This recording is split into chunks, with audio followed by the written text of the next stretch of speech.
কারো হাতে ড্রাম, কারো মুখে বাঁশি, আবার কেউ কেউ বহন করছেন পতাকা। এই দৃশ্য লিবিয়ার মিস্তারা শহরের। এই মানুষগুলো সমবেত হয়েছেন পবিত্র ঈদে মিলাদুন্নবী উদযাপনে। তাদের কণ্ঠে ধ্বনিত হচ্ছে নবীর প্রশংসা আর ভক্তিমূলক গান।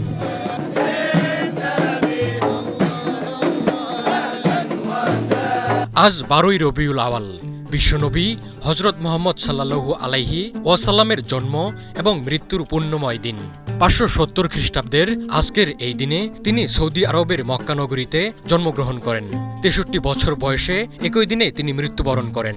দিনটি মুসলিম উম্মাহর কাছে পবিত্র ঈদে মিলাদুন্নবী নামে পরিচিত। নানা আচার অনুষ্ঠানে এই দিনটি পালন করেন বিশ্ব মুসলিমরা। বেশ উদ্দীপনার সাথে ঈদে মিলাদুন্নবী উদযাপন করেছেন আফ্রিকার দেশ লিবিয়ার সুফি মুসলিমরা। এদিন লিবিয়ার বিভিন্ন শহর, বিশেষ করে মিস্তারার মতো স্থানে বর্ণাঢ্য শোভাযাত্রা বের করেন তারা। শোভাযাত্রায় অংশগ্রহণকারীদের হাতে শোভা পায় ধর্মীয় ব্যানার ও পতাকা। শোভাযাত্রায় ঐতিহ্যবাহী বাদ্যযন্ত্র যেমন ড্রাম ও বাঁশি বাজানো হয়। একই সাথে মহানবী সাল্লাল্লাহু আলাইহি ওয়াসাল্লামের প্রশংসা করে ভক্তিমূলক গান ও জপ করা হয়।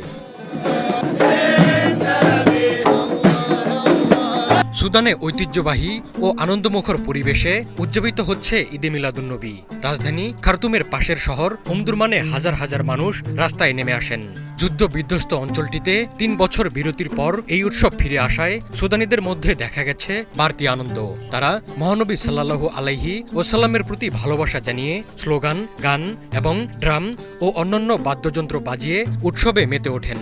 সুদানি সুফি গোষ্ঠীগুলো এই উদযাপনের প্রাণকেন্দ্র। তারা ধর্মীয় গান, জপ এবং কখনো কখনো বিশেষ নৃত্যের মাধ্যমে তাদের ভক্তি প্রকাশ করেন।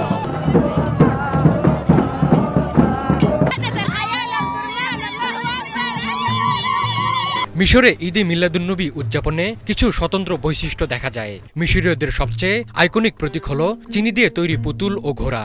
এগুলো শুধু মিষ্টি নয়, বরং উৎসবের একটি অবিচ্ছেদ্য অংশ। ঈদে মিলাদুন্নবী আসার কয়েক সপ্তাহ আগে থেকেই মিশরের বিভিন্ন বাজারে, বিশেষ করে কায়রোর বাবাল বাহরের মতো ঐতিহ্যবাহী এলাকায় উৎসবের আমেজ শুরু হয়ে যায়।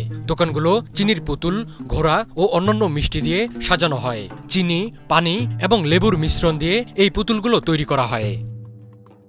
ইয়েমেনে ঈদে মিলাদুন্নবী উপলক্ষে রাজধানী সানা সহ দেশের 70টিরও বেশি স্থানে লাখ লাখ মানুষ একত্রিত হন।